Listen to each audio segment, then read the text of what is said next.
दोस्तों, जय हिंद, जय भारत। और नया सैल्यूटेशन है, जय देवा, राम राम, जय जय।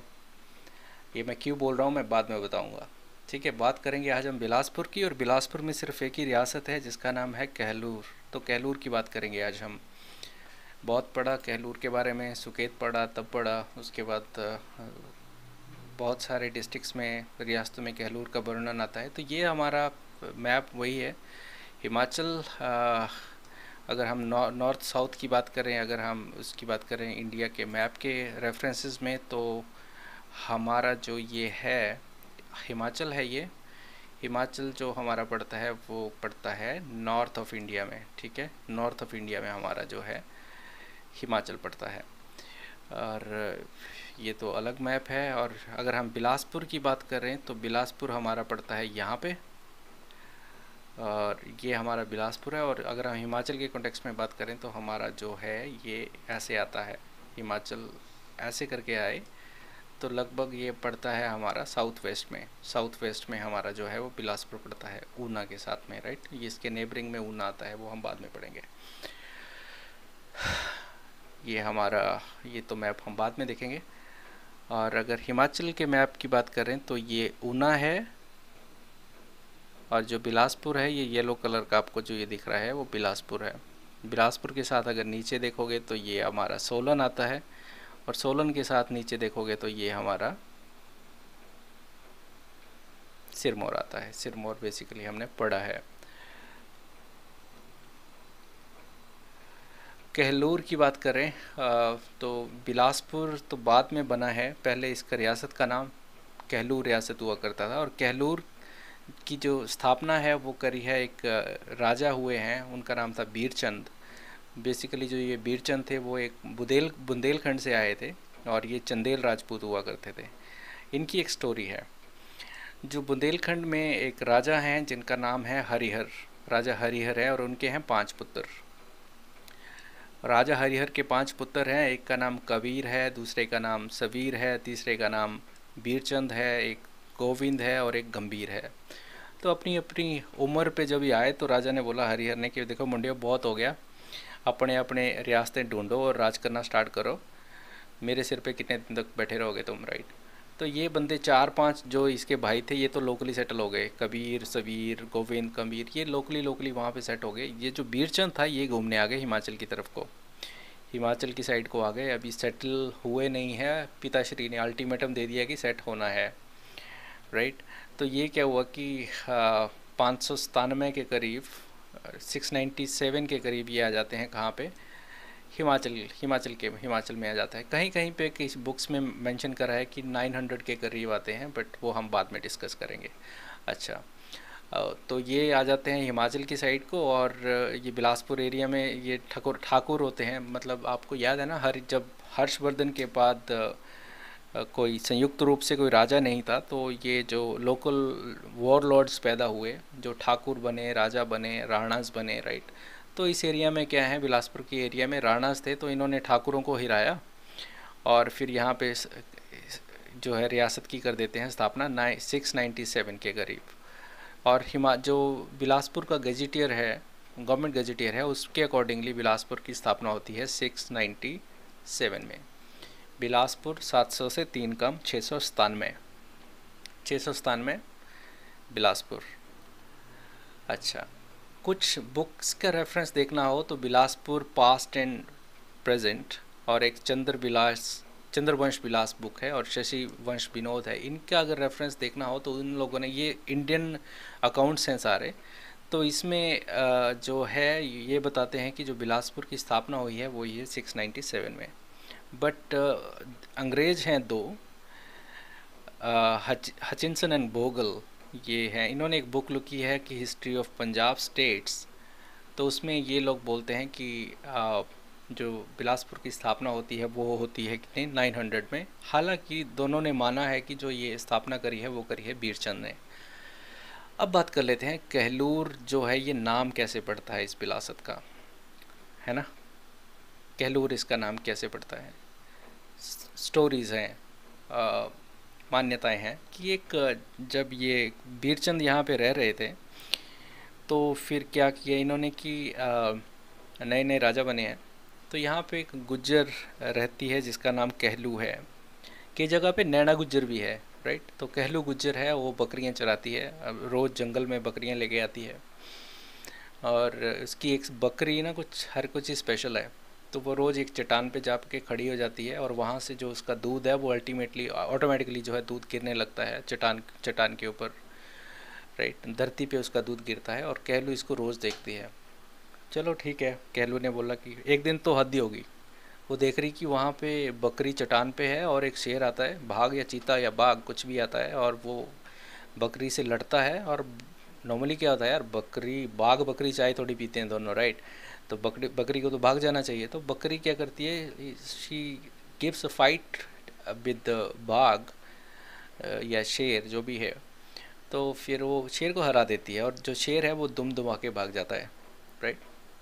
अब कह लूँ तो अब तो भाई उसका दिमाग ही फट गया कि ऐसे कैसे हो गया है, कुछ तो गड़बड़ है यहाँ पे। तो उसने सुना है कि राजा आया है एक बीरचंद करके, उसके पास जाती है और राजा को बोलती है कि राजन ऐसे ऐसे है, मैं रोज़ जाती हूँ, ये बकरी चट्टान पे खड़ी हो जाती है, फिर दूध गिरता है, आज तो इसने हद ही कर दी कि एक वहाँ पे शेर आया और शेर को इसने भगा दिया। राजा बोलता है यार हाँ बात तो खतरनाक है। तो फिर वो कहलू के साथ क्या करता है, वो चट्टान के पास जाता है। देन बोलते हैं यार इस चट्टान के पास कुछ तो अद्भुत है। तो वो चट्टान फिर देखते हैं कि नीचे वहाँ पे एक माता की मूर्ति होती है, और ये बात है नैना देवी पहाड़ी की। तो वहाँ पे उस मूर्ति को लेते हैं और वहाँ पे एक मंदिर की स्थापना करते हैं नैना देवी की। नैना देवी वो है जहाँ पे जब भगवान भोलेनाथ सती ने जब आत्म दाह दे दिया था, तो उनकी जो बॉडी के पार्ट्स थे, यहाँ पे आंखें गिरी थी नैना देवी में, तो इसकी वजह से जो यहाँ का है नाम पड़ा था, नैना देवी पड़ा था। तो फिर वो पहाड़ी पे फिर वो नैना देवी का मंदिर बनाते हैं, और बोलते हैं यार इतनी स्पेशियस जगह है। तो वो क्या करते हैं कि उसी पहाड़ी पे किला बनाते हैं और उसको अपनी राजधानी बना लेते हैं, और फोर्ट भी बनाते हैं वहाँ पे। अभी बात होगी कि जगह का नाम क्या रखें। तो फिर कह लो गुज्जर की वजह से इतना कुछ हुआ, उसको माता की मूर्ति मिली, तो उसने कहलू के नाम पे इस रियासत का नाम रख दिया कहलूर। और जो गुज्जर कहलू के नाम पे रियासत का नाम जो है वो कहलूर पड़ा है, ऐसी एक स्टोरी की अकॉर्डिंगली मान्यता है। और जो एक थोड़ा वो भी लगती है, प्लॉजिबल भी लगती है कि ऐसा हुआ होगा। तो बीरचिंद आए, और तो यहाँ पे आपको पता ही है कि ठकुराइयाँ थी, तो इन्होंने सोलन की जो 12 ठकुराइयाँ थी उनको जीता, और फिर ये राज्य की स्थापना कर लेते हैं। याद रखना बीर सिंह ने सोलन की ठकुराइयाँ जीती थी। एक राजा आएगा बाद में महान चंद, उसके टाइम में ये सारी ठकुराइयाँ क्या आज़ाद हो जाती हैं, ठीक है। उसके बाद आगे चलते हैं। बीरचंद की तो हमने बात कर ली कि ये है, ये इन्होंने ये किया। उसके बाद यहाँ पे नैना गुज्जर के बारे में लिखा हुआ कि एक जो गुज्जर है उसका नाम जो है नैना गुज्जर था। तो कई जगह पे कहलू गुज्जर भी है। जैसा भी आपको क्वेश्चन आएगा आप उसके अकॉर्डिंगली देख लेना। और यहाँ पे माता जो सती हैं, इनके नैन गिरे थे, तो ये नैना देवी के नाम से प्रसिद्ध हुई जो पौराणिक कथाओं के अकॉर्डिंगली। और जो बीर सिंह है ये ठकुराइयाँ जीतता है। कौन कौन सी ठकुराई जीतता है? भागल, कुन्हार, भेजा, दामी, क्योंथल, कुठाड़, जुब्बल, बगाट, बज्जी, महलोग, मांगल, बलसन, ये सारी क्या है इनको नियंत्रण में करता है। और ऐसे जैसे करके बात हो जाती है। बीर सिंह के बाद कुछ राजा आते हैं। मेघचंद, अभिसार चंद भी है, और कभी जगह पे अभिसंत चंद लिखा हुआ है। और एक राजा आते हैं संपूर्ण चंद। अभी पढ़ते हैं मेघचंद के बारे में। मेघचंद को कहना है कि ये काफ़ी एक अत्याचारी टाइप का राजा था। 697 में तो बिलासपुर की स्थापना हो गई है ना, ये तो हम लोगों ने पढ़ा है, ये तो पढ़ा है हमने। और ये राजा बनता है जब दिल्ली सल्तनत हो जाती है। तो ये क्या है ना कि जनता पे बहुत अत्याचार करता है, और जनता क्या करती है कि दुखी हो जाती है और इसको भगा देती है और ये भाग के बंदा चला जाता है कुल्लू, और कुल्लू की राजा में शरण लेता है। बट इसके दिल में है यार हमने रियासत में रहते हैं, मैं राजा हूँ, मेरे को वापस आना है। तो इसको कुछ समझ नहीं आ रहा है क्या करूँ। तो फिर दिल्ली सल्तनत में तब एक राजा आया है इल्तुतमिश करके। इल्तुतमिश के पास जाता है, और जो इल्तुतमिश है इसकी हेल्प करता है, इसका जो राज्य है उसको रिस्टोर करने में। तो ये राज्य इसको दोबारा राज्य में राजा बना देता है। बाद में हो सकता है सुधर गया हो जनता के साथ। उसके बाद आता है एक राजा अभिसार चंद। अभिसार चंद जो है वो सिकंदर लोदी का समकालीन था। तुगलक सिकंदर लोदी वंश के समकालीन था। और इसने क्या किया था कि तातार खान करके एक बंदा है, उसके साथ लड़ाई करी थी और उसको हरा दिया था, तातार चंद को, तातार खान को, चंद नहीं यार, मुसलमान है वो। तो तातार खान को इसने हरा दिया। फिर तातार खान का एक बेटा है, बेटे को बड़ा गुस्सा है, यार मेरे मेरे अब्बा जान को हरा दिया। तो ये इसका जो एक बेटा है तातार खान का, वो षड्यंत्र रचता है और अभिसार को प्लस उसका जो पुत्र है उसको एक षड्यंत्र में मार देता है। कैसे मारा वो कुछ ज़्यादा जानकारी नहीं है। उसके बाद राजा आता है संपूर्ण चंद। संपूर्ण चंद भी बेचारा, वैसे तो संपूर्ण नाम है बट संपूर्ण कुछ नहीं था। इसका एक छोटा भाई है जिसका नाम है रत्न। तो सारे बोल रहे यार राजा जी ज़्यादा संपूर्णता में मत जियो, ठीक है, थोड़ा राजकाट भी देखो। बोला यार मेरा भाई रतन है, मेरे पास तो रतन है तो सब कुछ ठीक हो जाएगा। बट रतन चंद जो था ना, रतन चंद जो भी है ये है, थोड़े इसके मन में कपट आ जाता है और ये षड्यंत्र रचता है और जो संपूर्ण चंद है उसको मार देता है। ठीक है, तो ये है राजघरानों में ये बड़ा चक्कर है यार, सत्ता का जो नशा है ना वो बहुत ख़राब है। तो संपूर्ण चंद को ये लोग क्या करते हैं, मार देते हैं। अभी हम यहाँ पे देखेंगे तो संपूर्ण चंद को रतन ने मरवा दिया था। जो अभिसंध चंद या अभिसार चंद है वो ऐसा है, और मेघचंद क्या है, भाग गया कुल्लू में। ठीक है, मेघचंद उड़ता उड़ता कुल्लू चला गया, मेघचंद कुल्लू। उसके बाद आगे चलते हैं, देखते हैं क्या है। उसके बाद एक राजा आता है ज्ञानचंद। ज्ञानचंद एक राजा आता है और ज्ञानचंद जो है वो अकबर का समकालीन राजा था। ये लगभग 1570 के करीब जो ये है ज्ञानचंद बनता है। और ये इस टाइम में अगर आप देखोगे ना तो 1556 में अकबर बन जाता है। तो ये क्या है कि अकबर का एक वो है समकालीन राजा है। तो ये बना है अकबर के समकालीन राजा है और ये बनता है लगभग 1570 में बनता है, 1575 इसमें बना ये राजा है ना जी। अभी क्या हो गया कि जो ज्ञानचंद है ये पंजाब का एक वाइसराय है। इसको बड़ा ज्ञान है यार, मैं सोचता यार मेरे को सब कुछ पता है। तो पंजाब का एक मुसलमान वाइसराय है, उसके प्रभाव में आकर ये क्या करता है कि ये इस्लाम को अपना लेता है। बोलता है यार बहुत देख लिया हिंदू धर्म, अब आज कुछ नया करके देखते हैं। और ये क्या करता है कि इस्लाम को अपना लेता है। और इसके साथ इसके 3 बेटे हैं, इसके 3 बेटे हैं और जिनके नाम है भीखचंद है, और जिसका दूसरा बेटा है रामचंद, एक भीमचंद है। 3 बेटे हैं और ये क्या करते हैं ना, 2 बेटे तो बड़े पिता की तरह क्या करते हैं, इस्लाम है वो अपना लेते हैं। और तीसरा बेटा है भीखचंद, और इसको भीखचंद भी लिखते हैं कहीं कहीं पे। तो इसने बोला कि नहीं यार पिताजी, बात जो भी है आपकी बात शिरोधार्य, पर मैं जो है मैं इस्लाम कबूल नहीं करूँगा, मैं हिंदू ही रहूँगा। तो इसने इस्लाम नहीं अपनाया। अब क्या करे यार, दोनों भाई इस्लाम और इसका पिताजी इस्लाम। तो ये बंदा क्या करता है कि बोलता है कि मेरे को यहाँ पे रहना भी नहीं है। और ये बंदा जो भीखचंद है वो चला जाता है सुनहानी करके एक जगह है, वहाँ पे चला जाता है और वहाँ पे अपना गुजर बसर कर रहा है। ज्ञानचंद मरता है और उसके बाद जो उसका मकबरा है, क्योंकि जब मुसलमान मरते हैं तो उनको जलाया नहीं दबाया जाता है, तो जो उसका मकबरा है वो है कहाँ पे, किरतपुर में जो है ज्ञानचंद का मकबरा है। ठीक है, तो ये मर गया। अभी ज्ञानचंद मर जाता है, उसके बाद प्रॉब्लम क्या है कि राजा कौन बनेगा। राजा तो भीखचंद ही बनेगा, क्योंकि भीखचंद जो है वो बड़ा बेटा है।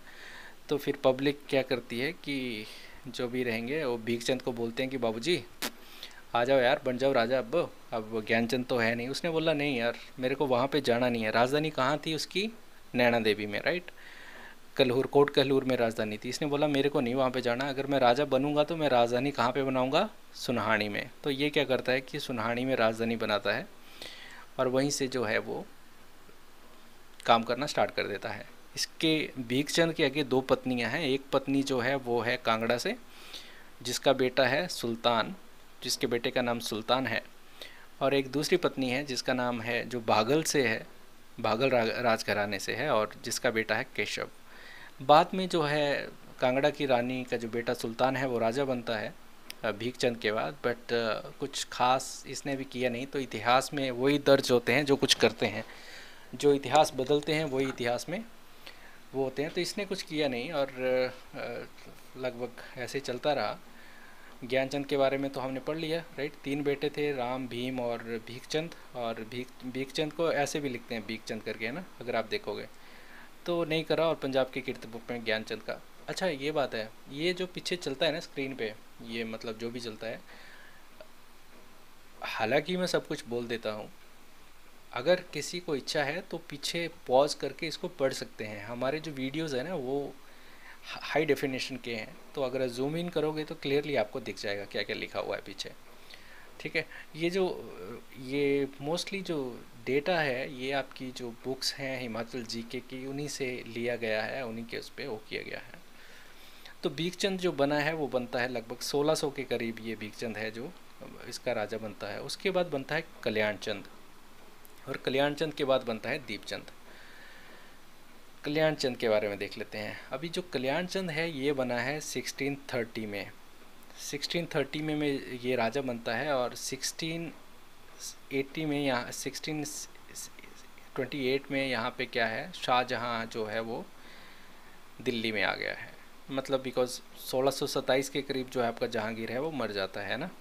यही है ना, जब आप दिल्ली सल्तनत पढ़ते हो तो, और जब आप इतिहास पढ़ते हो ना, हिस्ट्री पढ़ते हो, आपको अच्छा लगे नहीं लगे, दिल्ली सल्तनत के बारे में ज़रूर याद रखो। दिल्ली सल्तनत के बारे में नहीं तो मुग़लों के बारे में तो आपके दिमाग में होनी चाहिए बातें। कैसे कि जो 1526 में या में आपकी वो होती है, बाबर आता है। उसके बाद हुमायूं 1530 में बनता है। उसके बाद 1556 या 55 में आपका अकबर बनता है।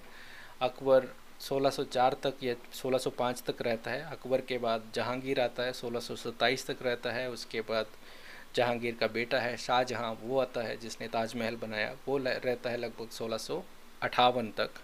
और 58 के बाद या 57-58 के बाद औरंगजेब आता है जो चला जाता है 1707 तक। ठीक है। तो उसके बाद मुग़ल ऐसे ही लटरम पटरम ही है, कुछ याद करने का खास नहीं है। 1555 टू 1600 तक अकबर याद रखो। अगर कोई राजा 1550 के बाद है या 55 के बाद है, 1600 तक है, तो वो अकबर का समकालीन है, ठीक है। एक बात याद रखना।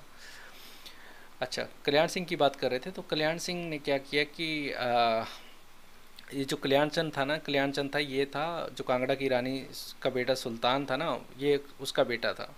तो कल्याणचंद ने बहुत सारे काम किए कल्याण के। इसने सिखों के जो 6th गुरु थे हरगोविंद सिंह, उनको कीर्तपुर का एरिया दिया था।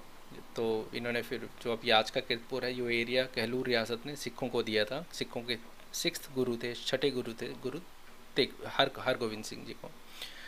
फिर ये क्या करता है ना कि कल्याण तो है पर ये एक्सपेंशन भी करना चाहता है। तो ये क्या करता है कि हिंडूर नालागढ़ के बॉर्डर पे जाके एक किला बनाता है, ठीक है। हिंडूर के उसमें जाके ये किला बनाना चाहता है, और बॉर्डर पे किला बनाएगा तो हिंडूर ऑब्जेक्शन करता है। हिंदूर ने विरोध किया तो फिर इनके बीच में लड़ाई हो जाती है, नालागढ़ जो हिंडूर है उसके। और ये क्या करता है कि हिंडूर का जो राजा है उसको मार देता है कल्याणचंद, ठीक है। और जो कल्याणचंद की जो पत्नी है वो थी सुकेत से। अब जब आप मंडी पढ़ रहे थे, सुकेत पढ़े, तो एक शाम सेन करके थे, राइट। तो इसकी पत्नी सुकेत से है, बट किसी कारणवश या क्षेत्र के विवाद की वजह से ये अपने ससुर हैं शाम सेन, उसके साथ इसकी हो जाती है लड़ाई।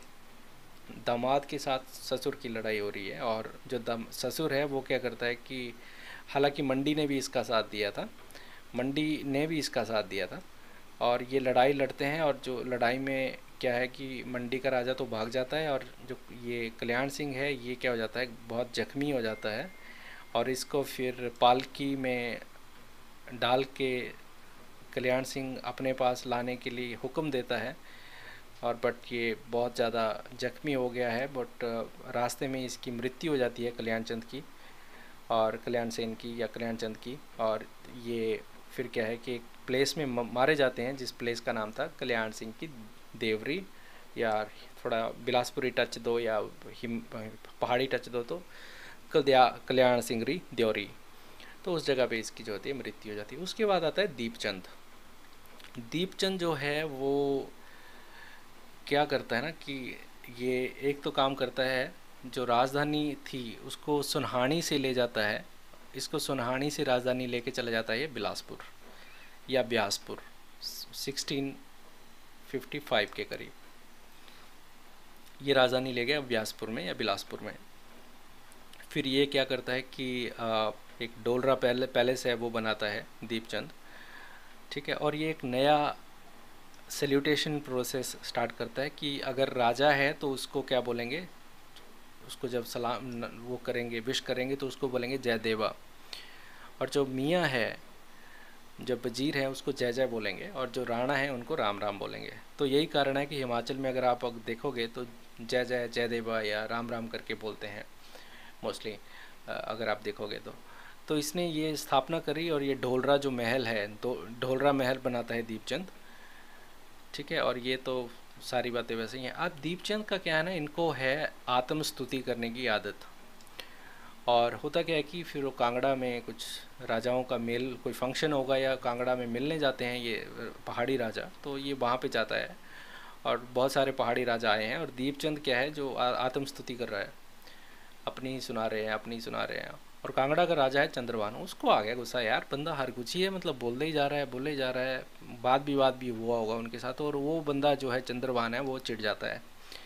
चंद्रभान चिढ़ गया तो अभी नदौड़ में ये गए हुए थे दीपचंद, तो फिर उनके भोजन में विष मिला दिया जाता है, और दीपचंद का जो जीवन दीपक है वो वहीं पे बुझ जाता है, मतलब जो उनके प्राण पखेरु हैं वो नदौड़ में उड़ जाते हैं, मतलब उनकी मृत्यु हो जाती है दीपचंद की, ठीक है। तो ऐसे करके जो है वो दीपचंद की स्टोरी जो है वो ख़त्म हो जाती है वहाँ पे। उसके बाद दीपचंद की जो पत्नी है वो है जलाल देवी, ठीक है। अगर दीपचंद के कॉन्टेक्स्ट में याद रखना हो तो दीप जलाओ, तो दीप से दीप और जलाओ से जलाल देवी जो है पत्नी। अब पत्नी ने क्या किया कि राज्य संभालती है, और उस टाइम में गुरु तेग बहादुर जी भी आते हैं सांत्वना देने की ऐसा ऐसा है, दीपचंद अच्छे थे, हम अच्छे रिलेशन थे, जो भी है हम अब हमारी जो सांत्वनाएं हैं आपके साथ हैं, ऐसे जैसे करके आए गुरु तेग बहादुर जी। और जो जलाल देवी हैं वो क्या करती हैं, तेग बहादुर जी को एक एरिया देती हैं, और वो एरिया होता है मखोवाल का। बिलासपुर के सिखों के साथ बहुत अच्छे रिलेशन थे जब तक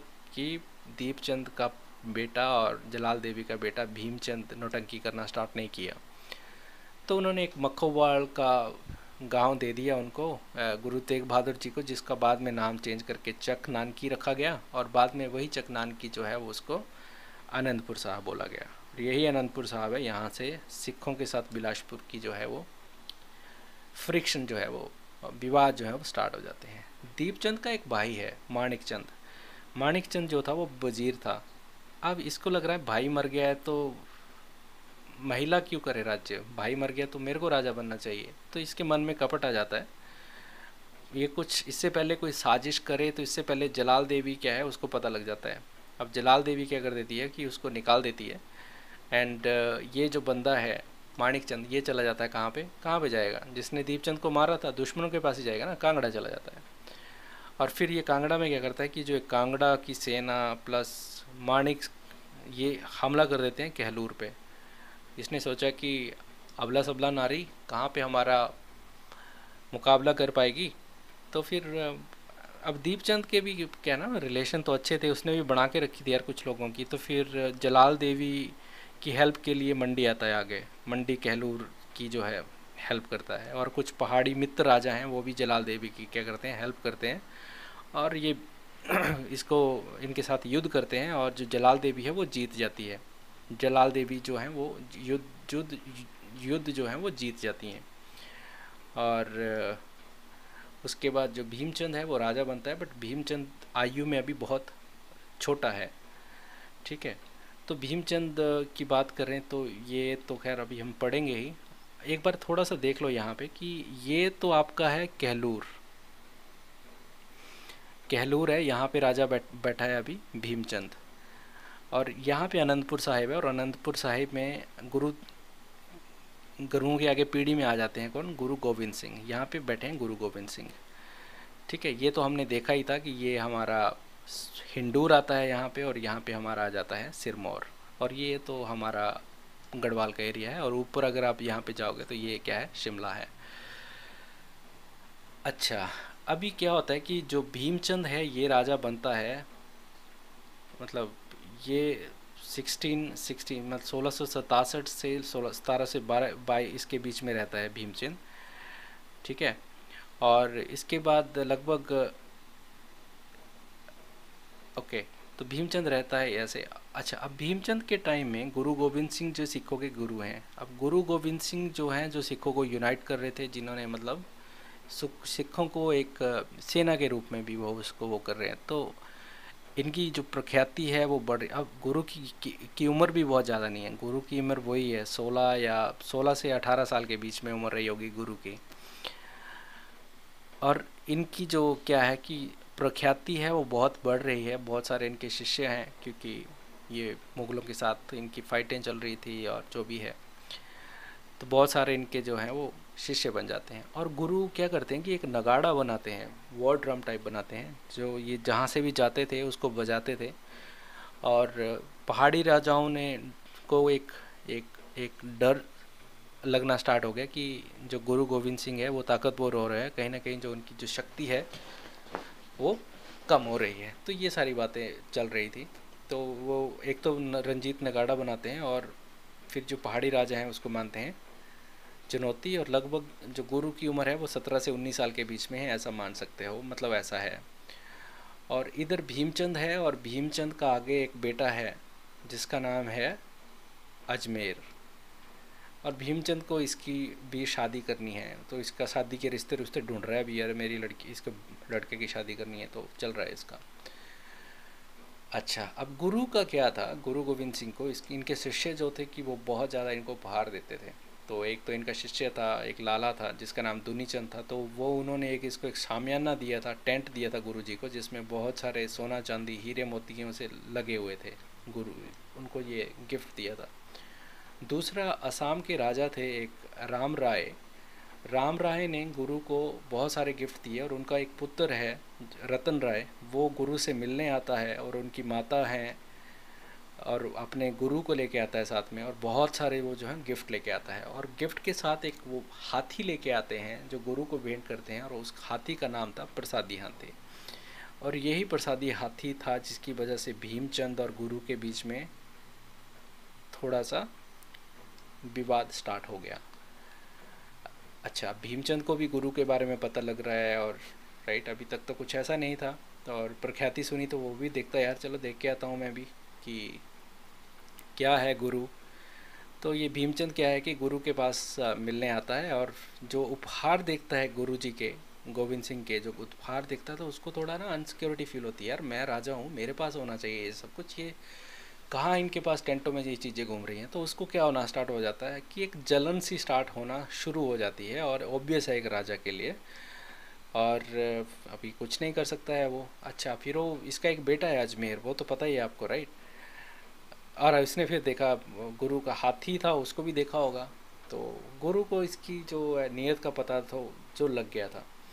तो फिर इसने बोला कि भाना अच्छा है, अजमेर की शादी है। गुरु को बोलता है कि गुरु जी मेरे को मंत्री भेजता है, अपने 3 बार मंत्री भेजता है कि हाथी दो मेरे को, जो मैं थोड़ा शान शौकत से जाऊंगा बारात लेके जहाँ पे भी जाऊंगा। तो उसने 2-3 बार मंत्री भेजे, और तीनों बार गुरु ने कर दिया मना। और फिर गुरु को क्या हुआ कि गुरु को भी थोड़ा सा पता लग गया कि अभी ये जो है बात आगे तक जाएगी।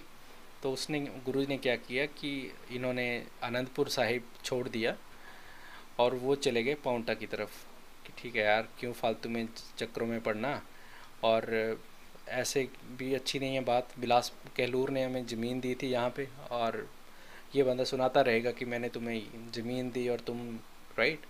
तो गुरु ने बोला कि पंगे में क्यों पड़ना, चलते हैं। तो गुरु चले जाते हैं कहाँ पे, पाउंटा साहिब। अगर आप ये मैप देखोगे तो यहाँ जैसे जो जो ये जगह है, ये यहाँ जैसे यहाँ पे पाउंटा साहिब है, तो गुरु चले जाते हैं पाउंटा साहिब। और यहाँ पे गढ़वाल क्षेत्र है, यहाँ पे अगर देखोगे इस साइड गढ़वाल क्षेत्र है, और ये शिमला है, और ये सिरमौर है। तो ठीक है, यहाँ पे कहलूर है और यहाँ पे कहलूर में कौन बैठा है, भीमचंद बैठा है। और सिरमौर में, जो ये सिरमौर है, सिरमौर में बैठा है बंदा जिसका नाम है मेदिनी प्रकाश। ये भी कैरेक्टर है यार एक। उसके बाद ये गढ़वाल क्षेत्र में ये बंदा बैठा है फतेह शाह। तो बेसिकली जब पाउंटा में आते हैं गुरुदेव, गुरु यहाँ पे आते हैं, यहाँ जैसे में, तो ये सारा क्षेत्र लगभग लगभग गढ़वाल क्षेत्र के नज़दीक पड़ता है ना, मतलब ऐसे जैसे बॉर्डरिंग था।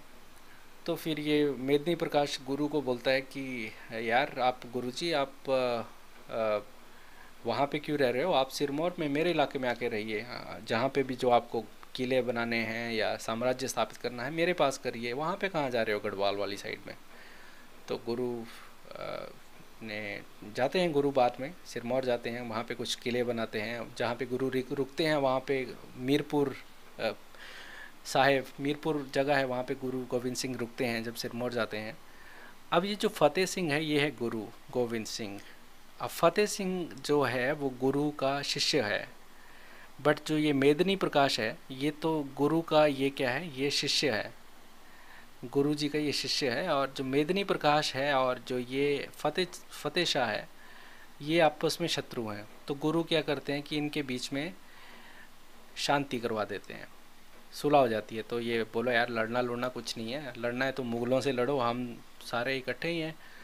तो वो क्या करते हैं कि इनकी सुलह हो जाती है और सिर्फ एक ही बंदा है जो गुरु को अभी लाइक नहीं करता है, वो है भीमचंद, और उसका बेटा है अजमेर और उसकी उसने करनी है शादी। अच्छा, यहाँ तक तो बातें सारी ठीक है। पता लगता है कि गुरु जो भीमचंद है उसका बेटा जो अजमेर है उसकी शादी कहाँ पे होगी। अच्छा, अब गुरु ने क्या करा है कि गुरु ने अभी सिरमौर क्षेत्र में जो है वो रहना स्टार्ट कर दिया है, राइट। अगर आप यहाँ पे देखोगे तो, मैं थोड़ा रुको, मैं पेन का कलर चेंज कर लेता हूँ।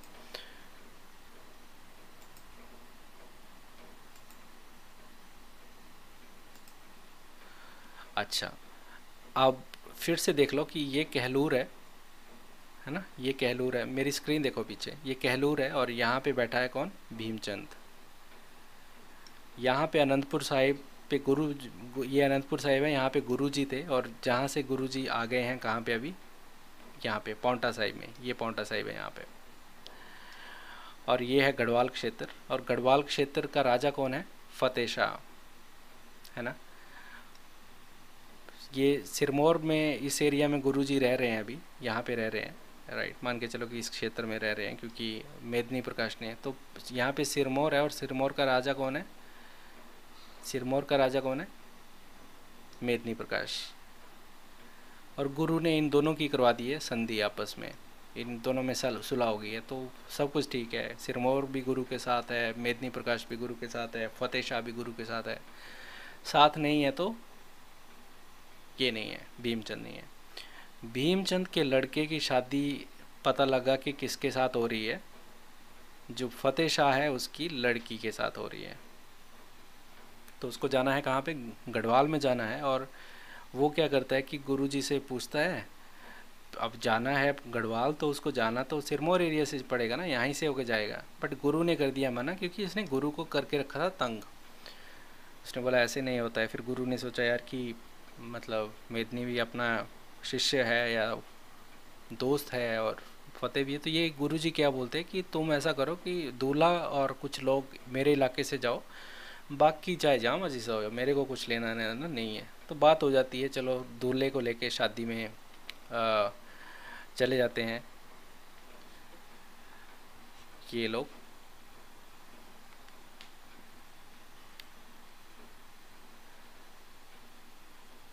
ठीक है, तो ये कहलूर है और कहलूर से ये गुरु का एरिया जो भी है, यहाँ पे आपका कौन है, फतेह शाह है और इसकी सेना, मतलब इनको यहाँ पे आना है। तो गुरु ने बोला कुछ लोग आओ, बाकी तुम लोग जहाँ मर्जी से जाओ, मुझे पता नहीं है। तो हो सकता फिर बाद में ये कहीं और रास्ते से जाके गए होंगे, चाहे शिमला होके यहाँ पे गए होंगे या फिर यहाँ से होके गए होंगे, पता नहीं है। अब मैं इसको भीमचंद को है गुरु के साथ बहुत प्रॉब्लम। और एक्चुअली भीमचंद जो है वो शक्तिशाली भी है, ऐसा भी नहीं है कि फालतू में जलन नहीं कर रहा है। उसने मतलब शक्तिशाली राजा है वो, बाहुबल है उसमें, कैपेबिलिटी है। अब राजाओं की प्रॉब्लम है बट ठीक है। उसके बाद क्या हुआ कि जी शादी हो गई। अब जो ये फतेह शाह है अभी क्या है, इसके तो सारे दोस्त हैं ना, इसने सारे दोस्त हैं इसके, इसने मेदिनी प्रकाश को भी बुलाया, इसने गुरु गोविंद सिंह हैं पाउंटा में जो हैं, गुरु गोविंद सिंह हैं उनको भी बुलाया, राइट। तो ये गुरु को भी न्योता दे दिया है। और उसके बाद ये कहलूर तो आ ही रहा है, कहलूर तो अभी उसके समधी बनने वाले हैं, तो इसने बुलाया। फिर इसने और भी बहुत सारे राजा हैं उनको बुलाया, पहाड़ी राजा, वो सारे क्या हैं भी इसकी शादी में आ जाते हैं। गुरुजी को पता है कि प्रॉब्लम है, तो गुरुजी क्या करते हैं कि खुद नहीं जाते हैं, अपने लोगों के साथ क्या करते हैं कि कुछ उपहार भेज देते हैं लड़की के लिए, और 400 या 500 लोग भेजते हैं, ऐसा वो माना जाता है। और अभी भीमचंद को प्रॉब्लम है, भीमचंद को तो गुरु की शक्ल देखना अच्छी नहीं लगता है, तो उसने देखा यार कि ये तो इसकी बड़ी वाहवाही हो रही है, बहुत सारे गिफ्ट आ गए हैं, तो हो गया अभी खड़ा, अभी लड़के वाला है, तो बोला कि फतेह शाह को बोला भीमचंद ने कि भाई तुम ऐसा करो, ये गिफ्ट वापस करो, नहीं तो बारात वापस। अब लड़की वाले क्या करेंगे यार, फतेह शाह ने क्या किया कि गुरु के जो गिफ्ट थे वो भी वापस भेजे, और जो लोग आए थे साथ में उनको भी वापस भेजा। भीमचंद इतना वो है, इसने जब ये लोग वापस जा रहे हैं, ये जो गढ़वाल क्षेत्र से जब ये लोग वापस जा रहे हैं, तो रास्ते में क्या करता है, उन पे हमला कर देता है और उनको मारता है। मतलब ये भीमचंद जो है वो लड़ाई के मूड में है पहले से ही, कि आर या पार कर ही देना है। तो कुछ लोग बचते हैं और फिर वो वापस चले जाते हैं गुरु के पास कि गुरुजी ऐसा ऐसा हुआ है और इस बंदे ने ऐसा किया हमारे साथ। गुरु को भी लगता है, तो फिर एक जगह है लगभग 10-15 किलोमीटर पौंटा से, बंगाणी करके, तो शादी होती है। और शादी के बाद दूल्हा दुल्हन को तो जैसे भी गुप्त रूप से भेज दिया, और फिर क्या होता है कि गुरु गोविंद सिंह अपनी सेना के साथ कहाँ पे आ जाते हैं, बंगाणी साहब में, लड़ाई करने के मूड में। यहाँ पे बंगाणी साहब है, बंगाणी में आ जाते हैं। और इसके साथ अगर बात करो तो इसने भीमचंद तो इसने सारे बंदे अपने साथ सेट करे हुए हैं। एक तो कृपाल चंद कांगड़ा का राजा है, भीमचंद है, हिंडूर का राजा का भाई है रतन वो है, फतेह शाह है, फतेह शाह को तो अभी क्या करना है, और गुलेर का राजा गोविंद है, डडवाल राजा भी थे एक, राइट। तो मेन बता रहा हूँ। तो ये सारे क्या करते हैं, लड़ाई करते हैं और गुरु गोविंद सिंह के साथ, और गुरु गोविंद सिंह क्या करते हैं, वो जीत जाते हैं। और उसके बाद उसी युद्ध में जो ये 18 सितंबर 1686 में ये जो युद्ध होता है,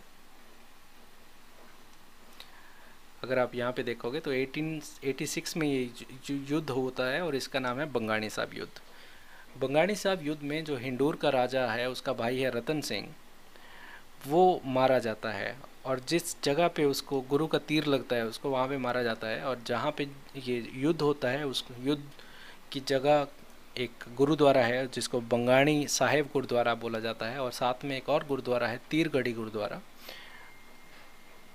जहाँ पे इस जो बंदे को क्या था, तीर लगा था। ठीक है। और ये तो हमने सारी बातें देख ली हैं। और उसके बाद क्या होता है कि अब गुरु और भीमचंद जो है, इनकी लड़ाइयाँ चलती रही हैं, और ये लगभग 20 साल तक ये लोग लड़ते रहे हैं, भीमचंद और गुरु, अगर उनकी बात करें तो। ठीक है। अगर यहाँ पे देखोगे तो लगभग ये 20 सालों तक लड़ते रहे हैं।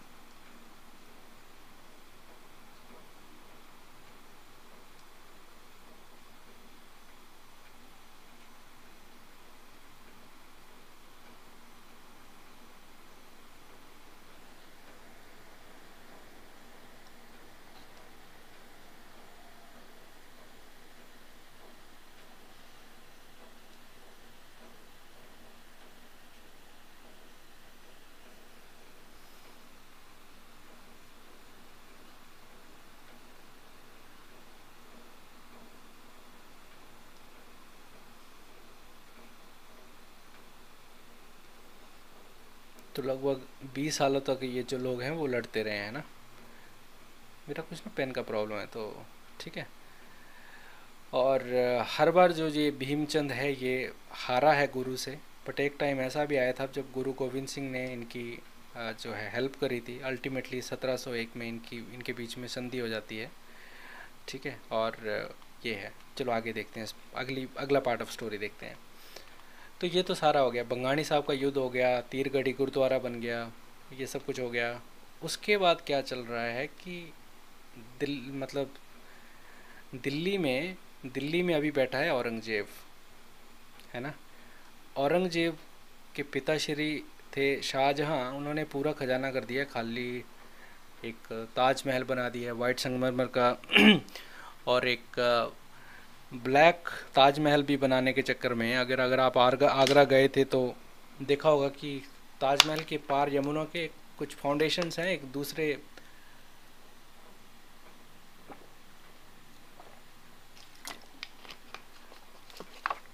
ताजमहल बनाने के चक्कर में था, वो काला ताजमहल बनाने के चक्कर में था, उससे पहले ही शाहजहाँ ने उसको हटा लिया। तो पैसा पूसा जहाँ इसने शाहजहाँ ने कर दिया ख़त्म, और औरंगजेब ने उसको कर लिया है कैद। औरंगजेब के पास पैसे कम है और उसको चाहिए टैक्स, तो उसको दिख रहे हैं पहाड़ी राजा। तो फिर उसका एक बंदा है जम्मू में बैठता है उसका एक गवर्नर है पंजाब में जिसका नाम है आजम खान। आजम खान को बोलता है दोस्त बड़ा हो गया, टैक्स इकट्ठा करो यार, ये पहाड़ी राजाओं से टैक्स इकट्ठा करो। बोलता ठीक है कर लेते हैं जी। फिर वो क्या करता है, वो जाता है जम्मू का गवर्नर है वहाँ पे, उसका नाम है मियाँ खान। मियाँ खान को बोलता है कि मियाँ खान ये तुम पहाड़ी राजाओं से क्या करो, कर वसूली करो। तो वो बंदा बोलता है वो आगे आगे रिस्पॉन्सिबिलिटी दे देता है बंदे को, जिसका नाम क्या है, आलिफ खान। तो आलिफ खान के पास जाता है और इसको दिखता है कि हिमाचल है तो उसको नगर कोट ही दिखता है सभी को, राइट। तो वो जाता है नगर कोट में और नगर कोट के राजा को बोलता है कि भाई हम सल्तनत हिंद के वो हैं, हमें दे दो टैक्स और कांगड़ा का राजा तभी कौन था, कृपाल सिंह। कृपाल सिंह जो है वो है समझदार, चालू और चालाक।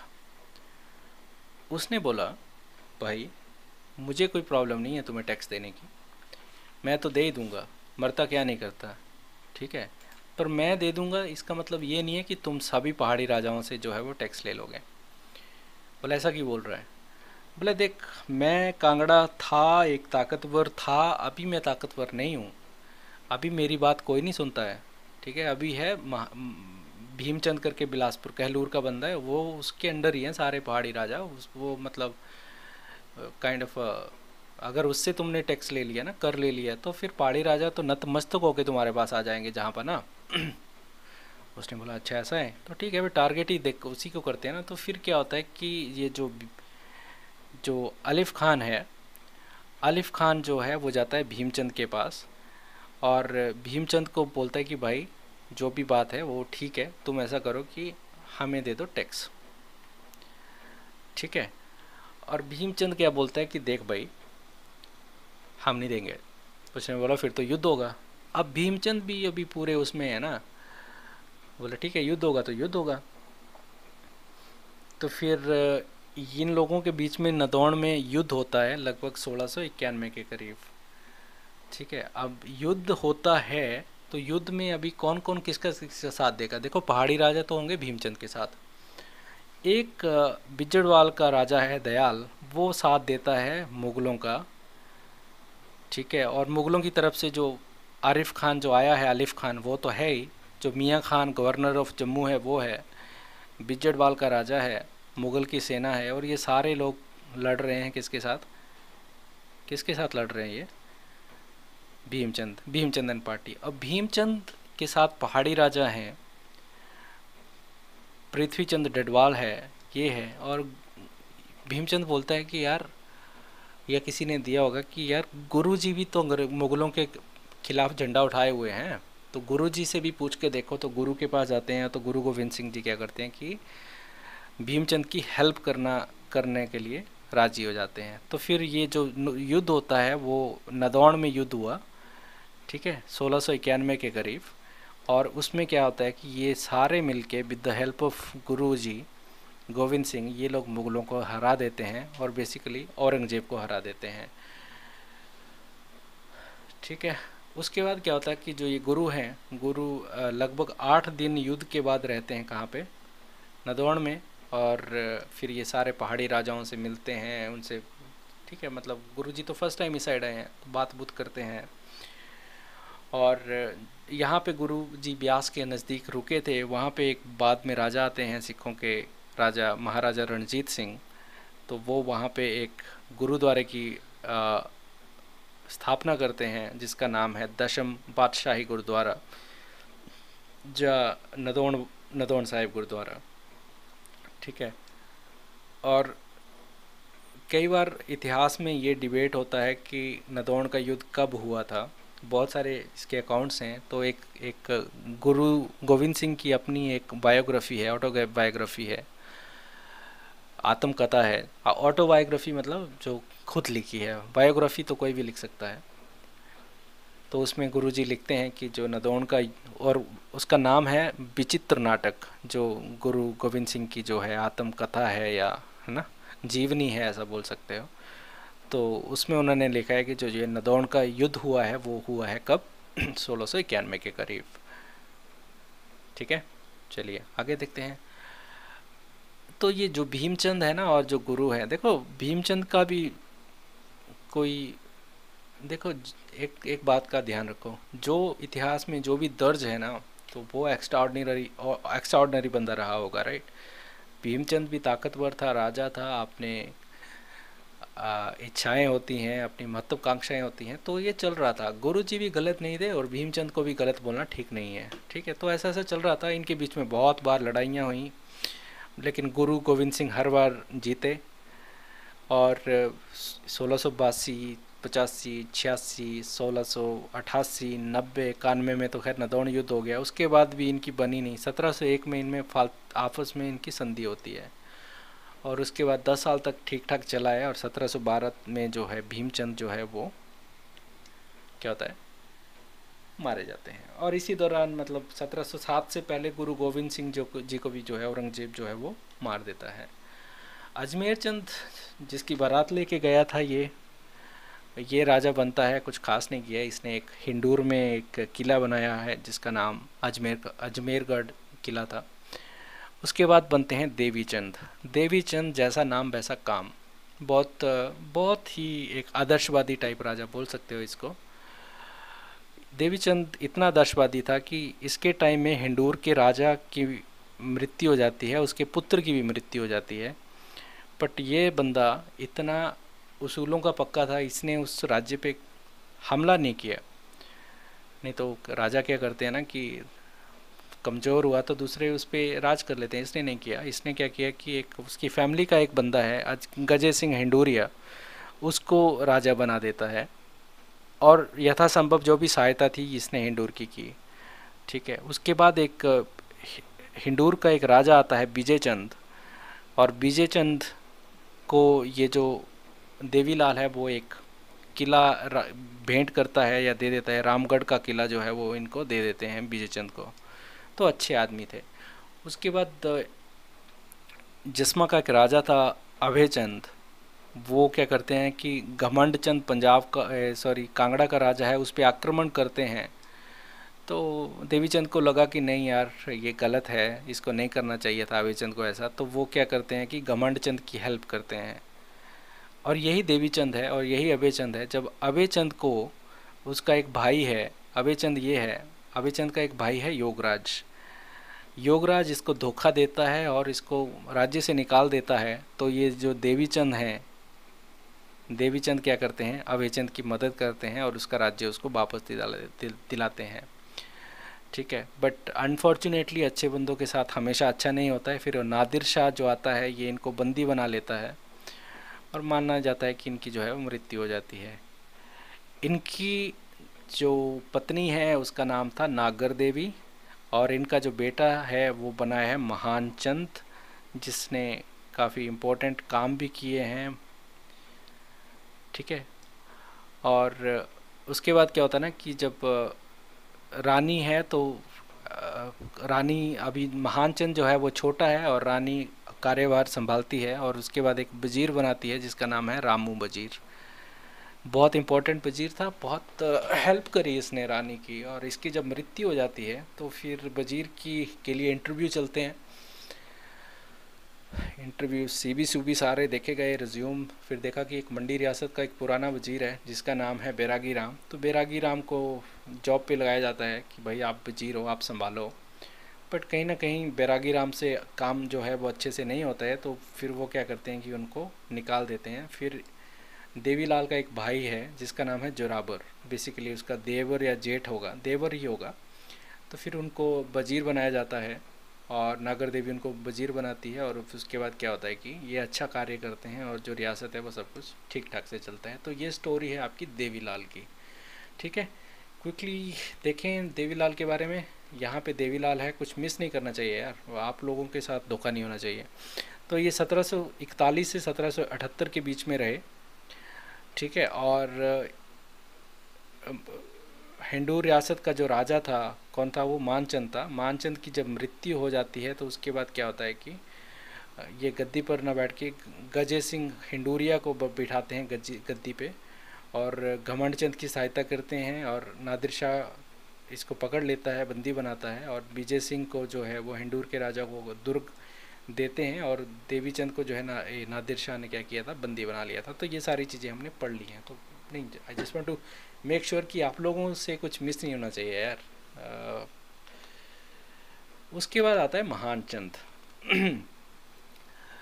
एक बार क्विकली देख लो ये, फिर उसके बाद देखते हैं ग्राफिक्स में जो लिखा हुआ है, उसके बाद यहाँ पे फिर वापस आएंगे। तो ये सबसे लंबी उम्र तक इसने क्या किया, राज किया। 46 ईयर्स तक इसने राज किया, और ये नाबालिग था तब तो रामू वजीर ने प्रशासन संभाले रखा। रामू वजीर की मृत्यु के बाद फिर क्या हुआ कि जो ठकुराइयाँ थी जो वीरसेन ने जीती थी, इसने गवा दी सारी। ठीक है, फिर संसार चंद इस पे आक्रमण करते हैं और ये चला जाता है धर्म प्रकाश के पास, और धर्म प्रकाश मतलब इसकी वो करते हैं, और जो संसार चंद है फिर वो बिलासपुर में इसी के टाइम में एक झंझार धार या शातीपुर किले का निर्माण करते हैं, और फिर ये चला जाता है गोरखों से सहायता मांगते हैं, और 1803 से लेके 1845 तक 14 तक 1803 से 1814 तक 11 साल तक ये रहा गोरखों के अधीन। अभी देखते हैं महान चंद को थोड़ा पार्ट बाय पार्ट डिटेल में। इम्पोर्टेंट राजा है महान चंद। यहाँ पे अगर आप देखोगे तो Mahan Chand very important king of Kahlur. लगभग इसने 46 साल इसने राज किया है, और ये 1778 से लेके 1778 से 1824 तक रहा है ये। ठीक है, जब शुरुआत में वही तो ये थोड़ा नॉन सीरियस था, वजीर जो थे रामू उन्होंने सब कुछ संभाल के रखा हुआ था, बट उसके बाद जब उनकी मृत्यु हो जाती है तो जितनी भी ठकुराइयाँ थी वो सारी सोलन की अलग हो जाती हैं, आज़ाद हो जाती हैं। फिर 1795 में क्या करता है कि ये इस पे संसार चंद कांगड़ा जो है वो अटैक करता है, और जो ये महान चंद है ये जाता है सिरमौर के पास और सिरमौर से हेल्प मांगता है, और सिरमौर का एक राजा है धर्म प्रकाश, तो वो उसको बोलते हैं कि 1 लाख रुपए देने के एवज में ये उसकी सेना आई थी। तो धर्म प्रकाश आते हैं, लड़ते हैं इसके खिलाफ और मारे जाते हैं। महानचंद ने सिखों को भी बोला था, सिखों के 2 सेनापति थे, एक गुरदीप सिंह और एक देसा सिंह सरदारा, बट ये भी युद्ध में हार जाते हैं और ये भी मृत्यु को प्राप्त होते हैं, और अल्टीमेटली जो है वो संसार चंद महानचंद को हरा देता है। फिर उसके बाद क्या करता है कि संसार चंद जो चौकी हाटवाड़ का एरिया है, चौकी हाटवाड़ एरिया वो जीत लेता है इससे, शातीपुर किला बनाता है, झंझार किला, ये सारा जो है वो कैप्चर कर लेता है संसार चंद। अब क्या है ना कि जो भीमचंद था एक टाइम में, अभी संसार चंद हो गया है। संसार चंद से पहले घमंड चंद ने ताकतवर होना स्टार्ट किया था अहमद शाह दुरानी के बाद, और अभी क्या है कि संसार चंद एक राइजिंग स्टार हो रहा है और पहाड़ी राजा जो हैं वो डर रहे हैं। अभी संसार चंद ने क्या किया ना कि 1791 या उसमें इसने ईश्वरी सेन को पकड़ लिया, मंडी पे कर लिया इसने, सुकेत की वो कर दी, सुकेत का एरिया अपने पास और मंडी में दे दिया, कुल्लू को दे दिया।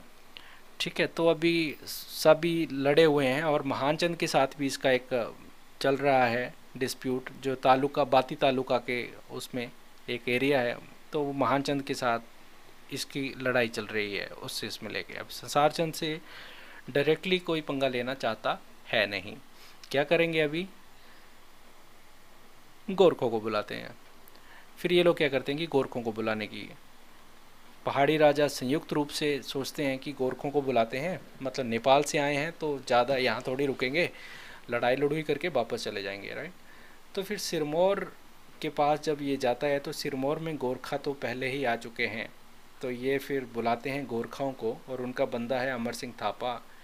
फिर अमर सिंह थापा आता है 1805 और 6 में क्या होता है, महल मारियों में ये महल मोरियों में ये लोग संसार चंद से करते हैं लड़ाई, और संसार चंद कांगड़ा जो है वो हार जाता है। उसके बाद क्या हुआ ये हमने पढ़ा है, राइट। कांगड़ा में हार जाता है संसार चंद कांगड़ा, और उसके बाद चला जाता है कांगड़ा किले में, और बिलासपुर जो है वो आ जाता है गोरखाओं के अंडर। बात यहीं ख़त्म नहीं होती है, गोरखों के अंडर आ गया, फिर उसके बाद अब गोरखों ने भी तो एक्सप्लॉइट करना स्टार्ट कर दिया ना, तो अब गोरखों से दुखी हैं तो किसके पास जाएं। फिर इनको एक ही ऑप्शन दिखता है कि अंग्रेज़ों के पास जाएं। तो ये फिर ये अप्रोच करते हैं किसको, डेविड ऑप्टरलोनी, जो लुधियाना में बैठा हुआ था, एक पॉलिटिकल एजेंट है, तो उसको करते हैं। और ये लोग क्या करते हैं कि फिर रतनपुर किला है उसमें ये लोग गोरखाओं को हरा देते हैं ब्रिटिश सेनाएं, और 6 मार्च 1815 6 मार्च 1815 में ये जो बिलासपुर है वो आ जाता है किसके पास, अंग्रेज़ों के पास। चलिए आगे देखते हैं। बात यहीं ख़त्म नहीं हुई, सिखों को भी अभी लग रहा है कि नहीं यार ऐसे कैसे हो सकता है, सिख भी तो एक पावर है ना। तो 1819 में सिख क्या करते हैं, सिख बिलासपुर पे हमला कर देते हैं। पहले ये सिख संसार चंद की हेल्प कर रहे थे, क्योंकि वहाँ से तो सिखों ने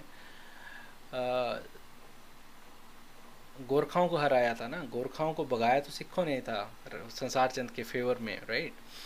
तो फिर क्या करते हैं कि सिख बिलासपुर पे कब हमला कर देते हैं, और ये पिछरोटा किला है और निहालगढ़ किला है और बिहोली देवी किले हैं, इनको जीत लेते हैं।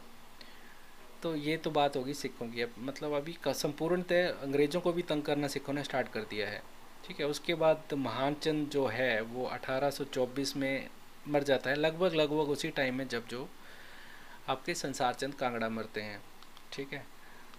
तो ये तो बात होगी यहाँ तक। उसके बाद एक राजा आता है खड़कचंद। ये 1824 से लेके 1839 के बीच में राजा रहता है खड़कचंद जो है, ठीक है। ये बाद में पढ़ लेंगे, ये मतलब एक बार क्विकली देख लो। खड़कचंद का टाइम जो है काला युग माना जाता है बिलासपुर के लिए। संतान उसकी कोई नहीं थी, बाद में जब मरा तो उत्तराधिकार के लिए संघर्ष हुआ, और उसके बाद संसारू वजीर की मृत्यु के बाद उसका पुत्र बिशन सिंह वजीर बना, और रसल क्लार्क उस समय अम्बाला का पॉलिटिकल एजेंट था। इतनी बातें याद रखो, रसल क्लार्क याद रखो, ठीक है। खड़क सिंह कब बना ये, 1824 में। 1824 में बनते हैं खड़क सिंह।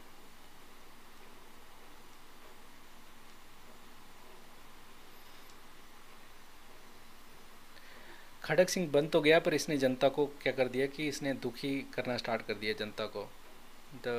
जो काला युग बोल सकते हैं बिलासपुर का, वो खड़क सिंह।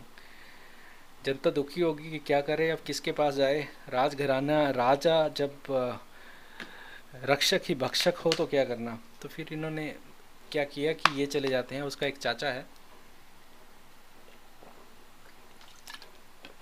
खड़क सिंह का, जगत सिंह को बोलते हैं कि भाई आप ही हो तारणहार, आप ही बचा सकते हो, अदरवाइज़ हम तो मृत शरीर के समान है, राजा हमारी सुन नहीं रहा है और क्या करूं। तो ये लोग चले जाते हैं किसके पास, जगत सिंह के पास। जगत सिंह और जनता के साथ क्या कर देता है, विद्रोह कर देता है। जगत सिंह प्लस जनता विद्रोह कर देती हैं, पर उस पर क्या होता है कि भगवान भी देखता है, और इसको खड़क सिंह को हो जाता है चेचक, और चेचक से खड़क सिंह की हो जाती है मृत्यु। और तब तक माना जाता था कि खड़क सिंह की कोई औलाद नहीं है। अब इसके बाद राज परिवार में हो जाता है संघर्ष स्टार्ट, और एक रसल क्लार्क करके अंग्रेज बैठा हुआ है कहाँ पे, अम्बाला में, वो सारा कुछ ये देख रहा है ना। अच्छा, उसके बाद क्या हुआ कि अब सब कुछ हो गया, तो फिर जनता ने क्या बोला कि जगत सिंह तो फेवरेट है, जगत सिंह को ये राजा बना देते हैं। और उनका वजीर बन जाता है वजीर जंगी। जंगी वजीर जो है वो राजा जगत का, जय से जगत, जय से जंगी। अब खड़ग सिंह की एक पत्नी है, वो है सिरमौर से, और वो सिरमौर में थी और गर्भवती थी जब उसके पीछे से ये खड़ग सिंह जो है वो मर जाते हैं। लड़का जब बड़ा होता है थोड़ा सा, तो ये सुकेत सिरमौर की सेना लेके रानी जो है वो यहाँ पे आ जाती है और को बोलती है कि जगत सिंह को कि नहीं, ये तो हमारा राज्य है और मेरे बेटे को राजपाट चाहिए। तो जगत सिंह भी बोलता है ठीक है यार, मैं तो वैसे भी लड़ना नहीं चाहता था। तो वो जगत सिंह राज छोड़ के चले जाते हैं, कहाँ पे भाग जाते हैं हिंडूर में, ठीक है। हिंडूर की तरफ चले जाते हैं जगत सिंह। और बट ये रसल पीटर जो है, रसल पीटर नहीं है यार, जो रसल क्लार्क है, ये हेल्प करता है जगत सिंह को फिर से राजा बनाने की। तो ये जगत सिंह को फिर से राजा बनाता है वहाँ पे, ठीक है। इतना आपको समझ आ गया। चलिए आगे देखते हैं। जगत सिंह तो हमने पढ़ लिया कि मियाँ जंगी जो है खड़ग सिंह की मृत्यु के बाद मियाँ जंगी ने वाला के वह चाचा जगत सिंह राजा बनता है, और उसका एक इकलौता पुत्र जो है वो नरपत होता है। नरपत की भी मृत्यु हो जाती है। तो जगत सिंह का एक पुत्र था, उसकी मृत्यु हो जाती है, और उसके बाद जो उसका पोता है हीराचंद, वो बनता है राजा। और जो ये जगत सिंह है वो फिर क्या करते हैं कि उसको जीते जी इसको गद्दी दे देते हैं और चले जाते हैं कहाँ पे, वृंदावन में। और वृंदावन में वापस वहाँ पे इनकी हो जाती है मृत्यु। तो ये तो है जगत सिंह के बारे में। 1857 में इनकी हो जाती है मृत्यु। हीराचंद, हीराचंद बनते हैं जगत सिंह के पोते हैं ये।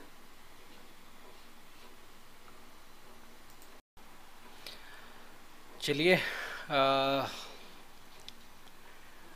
आगे के हमारे जो राजा हैं वो हैं राजा हीराचंद।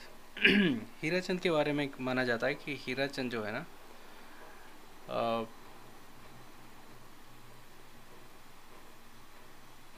ये बिलासपुर के टाइम में, बिलासपुर के लिए इनके टाइम का जो टाइम है वो एक गोल्डन टाइम माना जाता है। काफ़ी सुधार किए इन्होंने, और थोड़ा एक प्रोग्रेसिव, एक डेवलपमेंट, जब जो एक सोच थी वैसा जैसा ये राजा थे। क्विकली देख लेते हैं इसका आगे, और उसके बाद हम लोग क्या करेंगे कि इस पे वापस आएंगे।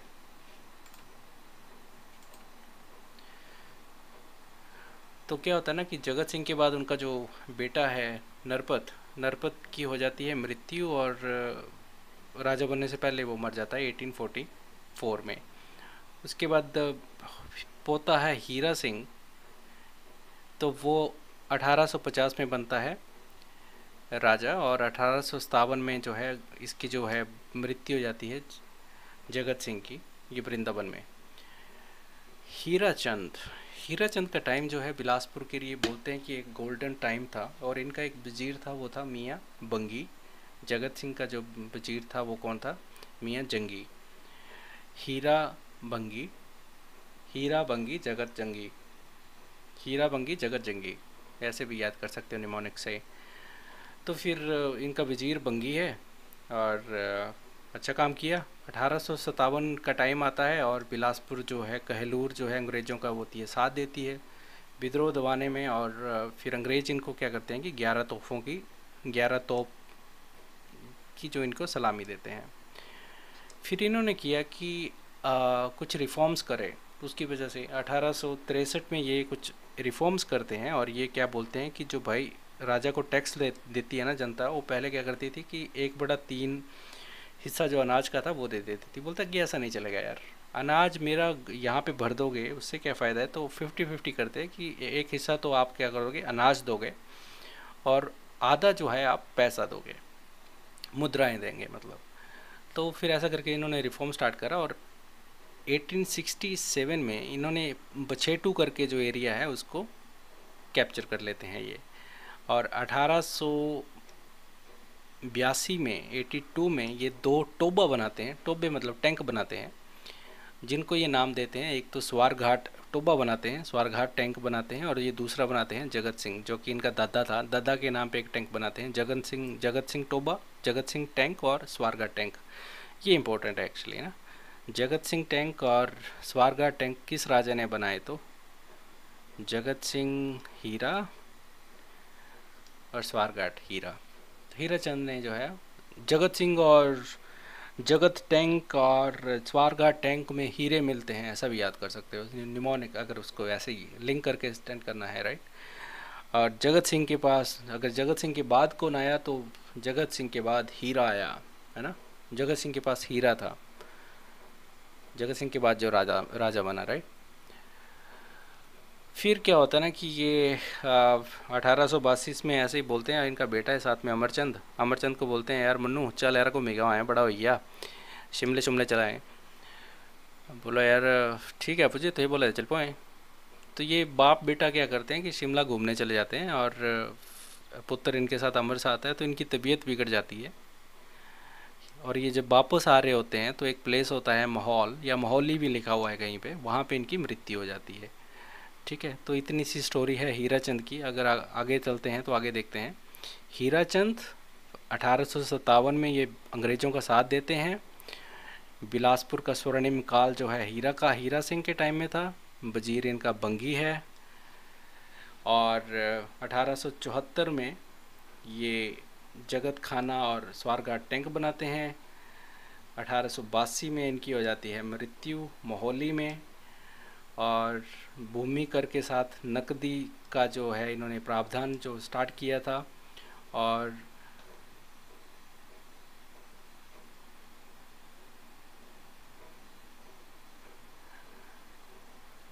1863 से पहले जो क्या था कि भूमि कर के रूप में लिया जाता था फसल का भाग, वो 1/3 हुआ करता था, है ना, ऐसा था। तो ये बात होगी हीराचंद की। हीराचंद के बाद आते हैं कौन? अमरचंद। अमरचंद के टाइम में क्या हुआ ना कि इस बंदे का बड़ा सीन हुआ यार। ये बंदा, इसने ब्राह्मण हत्या लगी इसको बेचारे को।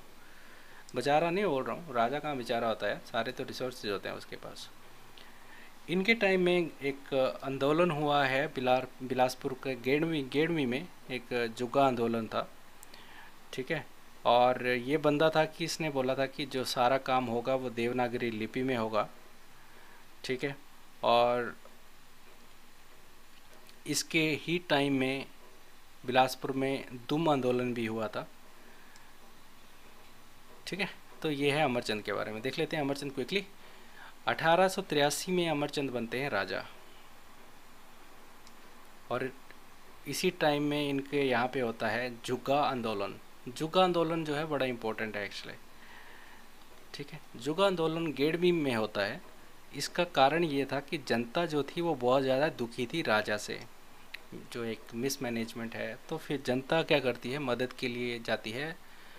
राजाओं के बाद तो ब्राह्मण आते हैं, ब्राह्मणों के पास जाती है, बोलती हो कि आप हमारी मदद करें, ऐसे ऐसे तो ठीक से नहीं चल रहा है सब कुछ।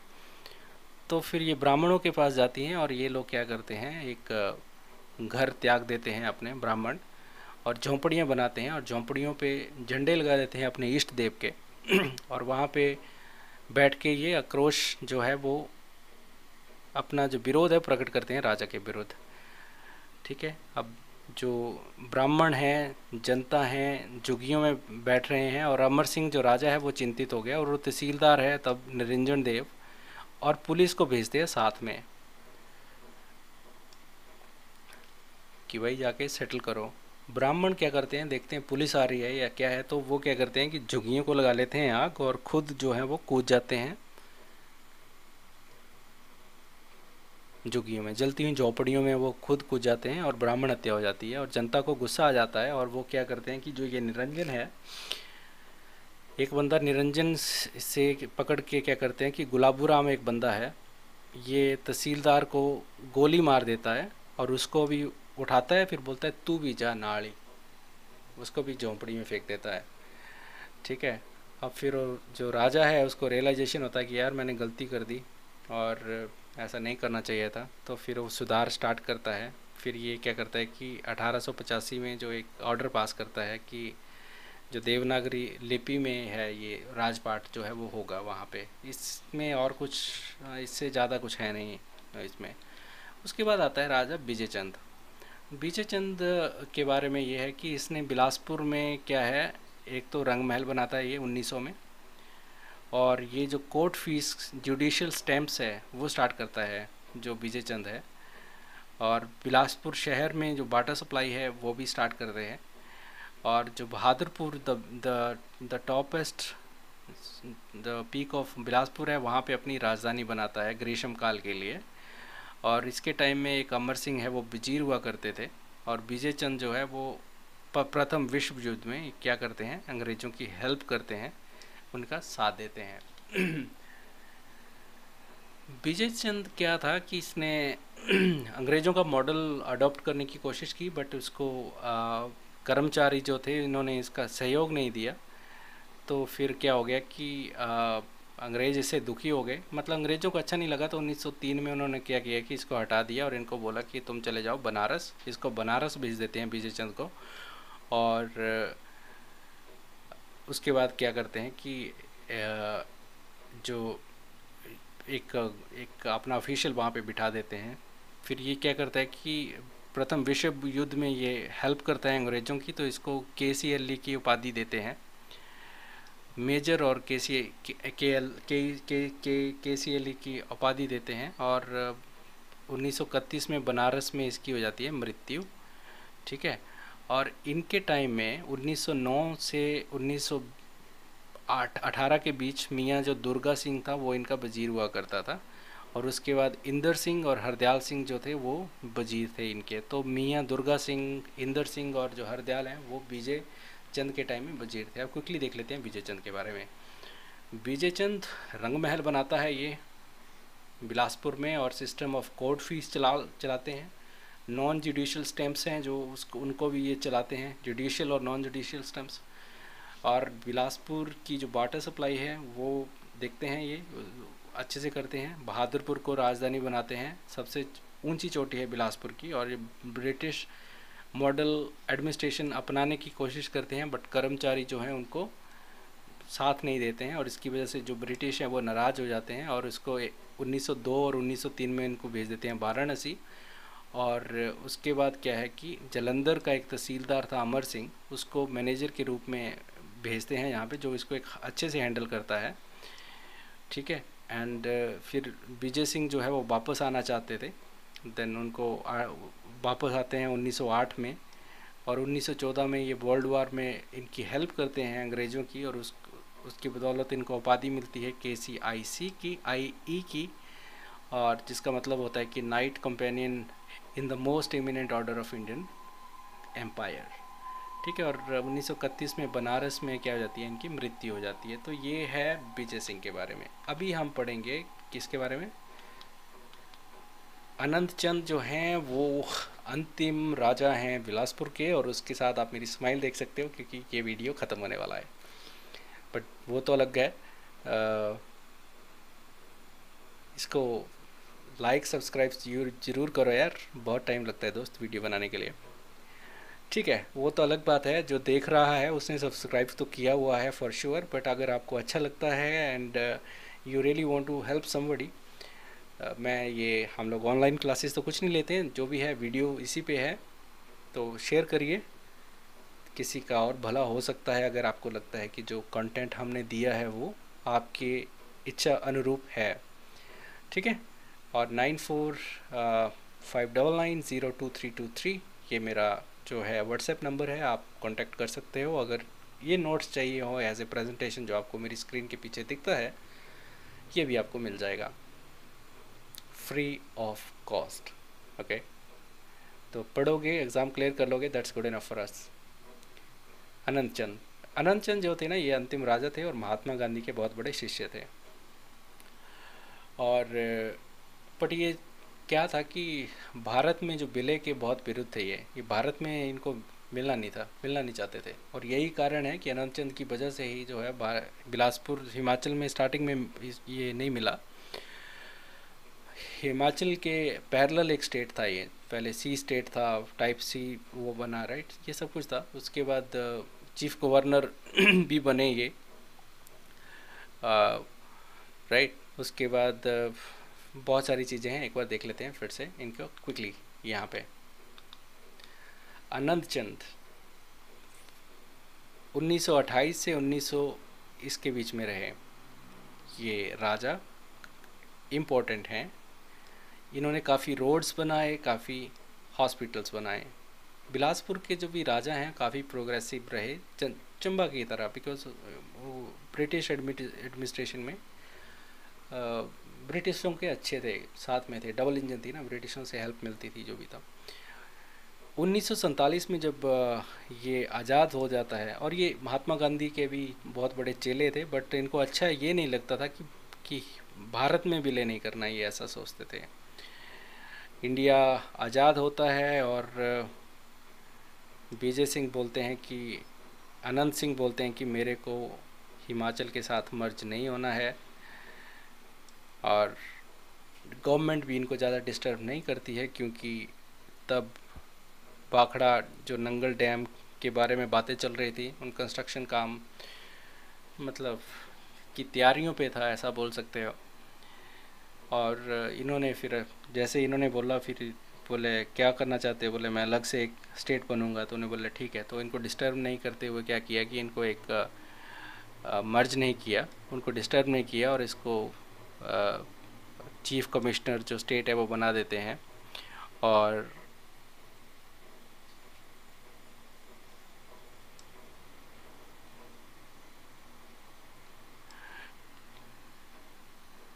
जो फर्स्ट चीफ कमिश्नर होते हैं वो बनाते हैं इन्हीं को, बोले आप ही बन जाओ यार चीफ कमिश्नर पहले। तो 12 अक्टूबर 1948 को ये इनको चीफ कमिश्नर बनाते हैं। बाद में जो है श्रीचंद छाबड़ा या छाबड़ा करके है, वो चीफ कमिश्नर बनते हैं इनके बाद उसके। और 1 अप्रैल 1954 में बिलासपुर जो है वो हिमाचल का 5th जो है ज़िला बन जाता है। और आनंद जो हैं, आनंद चंद हैं जो भी हैं, ये इलेक्शन लड़ते हैं। पहले ऐसे एमपी थे जो निर्विरोध चुने गए हैं हिमाचल से, और 1952 से लेके 1957 तक ये लोकसभा में रहते हैं, और राज्यसभा में रहते हैं 1964 से 1970 के बीच। तब ये बिहार क्षेत्र से ये जीते हैं। इन्होंने एक बुक लिखी है, बिलासपुर पास्ट एंड फ्यूचर, और 1983 में इनकी हो जाती है मृत्यु लंदन में। ठीक है, तो ये है बात आपकी हमीरपुर की, सॉरी बिलासपुर की। कुछ इम्प्रूवमेंट्स हैं या कुछ जैसा भी है, feel free to tell us. Okay, आराम से पढ़िए, प्यार से पढ़िए, बार बार पढ़िए। कोशिश करी है कि वीडियोस डिस्टॉर्टेड ना रहें, आपको अच्छी क्वालिटी मिले। जो कंटेंट पीछे लिखा हुआ है वो भी आप जूम करके अच्छे से पढ़ सकते हैं। प्री रिटन मटेरियल जो मिलता है उसको पॉज करके आप स्क्रीनशॉट ले सकते हैं, वो भी आपकी हेल्प करेगा। कोशिश करिए, करते रहिए। अगर टेस्टों की तैयारी कर रहे हो तो जी जान से करिए। नोट्स बनाने ना भूलें। वीडियोस कुछ देर के लिए तो आप लोग याद रख सकते हो, बट जब आप रिवीजन करोगे then you need to have something on paper जो कि आप क्विकली जो है देख सकें। Best of luck for any exam जो आप तैयारी कर रहे हो। और हमें कुछ इम्प्रूवमेंट करना है तो प्लीज़ लेट अस नो, हम लोग इम्प्रूव करेंगे। Everybody deserve authentic knowledge and